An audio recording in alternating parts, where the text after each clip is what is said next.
Hello everyone, my name is Tamara. I'm here at Wet Shaving Products, and today I'm going to show you guys how to step-by-step wet shave your face using my lovely volunteer, our jack-o'-lantern. So first things first, you always want to start with a clean face. So today I'm going to use our charcoal and lavender tea tree oil face soap. I got a little bowl of water here. I'm just going to suds up the soap.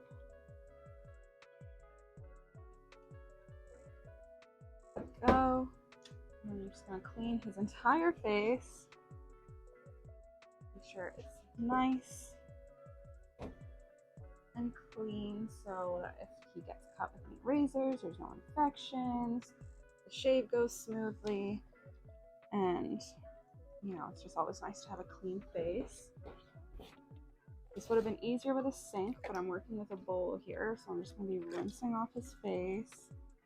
The table's getting nice and soaked. And I got a towel here to dry him off. Typically, you want to pat your face dry. You don't want to rub, so you don't cause any further irritation to your face or anything like that. But I'm just going to rub because this is a jack-o'-lantern and it's taking too long. There we go. Okay, so his face is nice and dry. And now I'm going to soak the Badger brush. This one is our premium silver tip. I'm just going to let it soak in water while I pre-oil his face. And pre-oiling is, well, not the most important step, but a very important step to have if you want to keep your skin barrier hydrated and protected from the razor, because shaving is a very drying experience for the skin. So you'll want to be, today I'm using the scent Lavender Wood. It's our fall launch for the season. You just want to get a few drops of the lavender wood shave oil, and then just rub it in your hands. And then you want to, on your own face, you'd want to just pat it in. You don't want to rub, you don't want to pull. Just pat it in and let it absorb. And you can put it all over your face, not just where you're shaving, because it acts as a moisturizer. All right, so normally you would just sit and let that absorb while you build the lather of the shave soap, but it's not real skin, so it's not going to absorb, so it'll just sit there. In the meantime, though, we'll start building our lather. So you want to just get a little bit of the excess water off of your shave brush. And then we've got our shave soap and lavender wood. This one's our formula tea. It's formulated with tallow, so it creates a really thick, rich lather. A little wet, and then you just want to just go straight in and start lathering. So you'll just want to do this, keep building and building and building. Sometimes it helps if you have a shave bowl to help you build even more lather.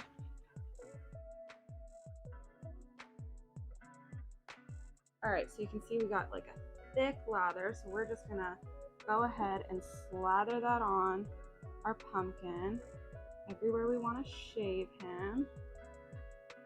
There we go. You want it to be thick. Sometimes you'll have to reapply as the lathering whips it up and puts air into it. So as you go, it could deflate. So you might want to relather and reapply as you go. But we'll see if that's something we'll need to do.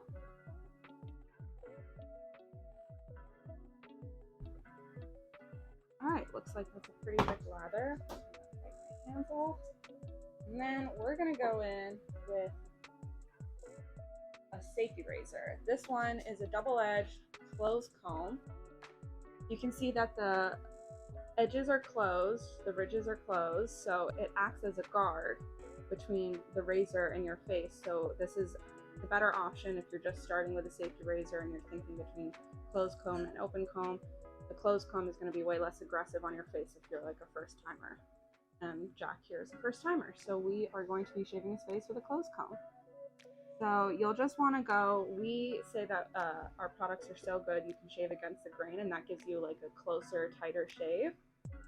That does take a lot of practice. So normally people go down with the grain, But if you want a really, really close, tight shave, you would go up against it. And we're just gonna shave Jack.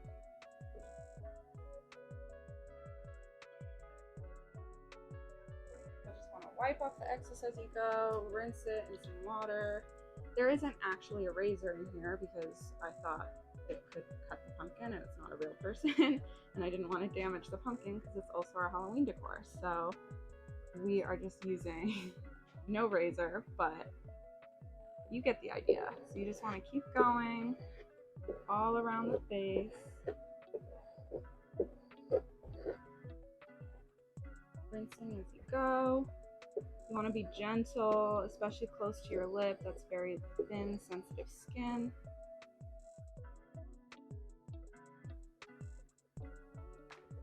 His mouth is very close to his eyes, so it's a little riskier for him, but for you it should be fine. And then don't forget, you want to get like under your chin, maybe even your neck if you grow hair on your neck.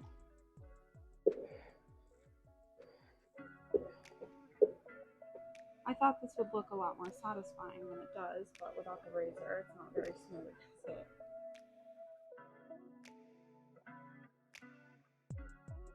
So we'll just pretend that's him shaved. And then you'll want to rinse off your face. So I'm going to go rinse him off in the sink and wipe this down, and then I'll be back for the post shave. All right, so now that Jack is fully shaved, clean face, and dry, it's time to move on to our post shave care.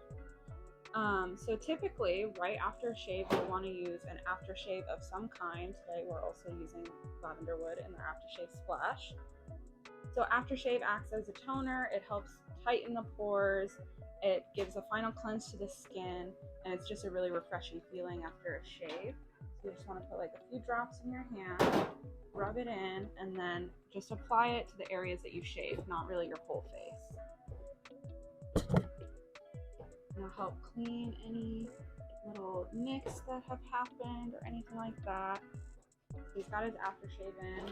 Typically you'll want it to let it absorb for like 30 to 60 seconds or so. And then if you have particularly dry skin, there's a step that you can do before a moisturizer, which would be the shave oil that we use before the shave. You can use it again after the shave to add an extra layer of moisture to that area of skin that you shaved. If you have particularly dry skin or you live in a dry climate or it's winter time, so you'll just want to get a few drops of that. And like we did with the pre-shave, but you just want to put it on the areas that you shaved because you don't want to re-moisturize the rest of your face if you already did that beforehand. If you didn't use a pre-shave oil and you want to use an oil post-shave, you can still put it all over your face, but you don't want to put too much oil and moisturizer in your face because then it will clog your pores. So that's our shave oil, and again, you'd want to let it absorb for about a minute. So after you let your shave oil absorb, then you're going to want to go in with aftershave balm. If you don't use the shave oil step, then you can just go from aftershave splash to aftershave balm. But everyone needs a moisturizer. Whether you have dry skin or oily skin or combination skin, a moisturizer is your best friend. You just have to find the right balance of moisturizer for you. Typically, if you have oily or combination skin, the cooling aftershave balm without the shave oil, middle step between aftershave and the balm, will be your good go-to. So the aftershave balm helps with irritation, dryness, and any like razor burn that could come. You'll just want to get a few pumps, literally just like a little pea size, because you just want to put it lightly, rub it in your hands, and then like the shave oil, dab all over your face.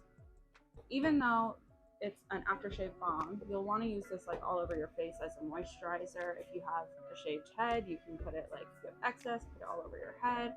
Jack does have a shaved head, so why don't I put it on him too? So then you'll just let that absorb, and then you'll be good to go. Your skin will be nice and smooth, super hydrated, you'll be nice and glowy, and then you can finish it off with a Lavender Wood solid cologne or spray cologne to really help round out the scent and make sure that you're gonna smell amazing all day long. So yeah, that's step-by-step guide on how to wet shave your face using my friend Jack here. Thanks for joining.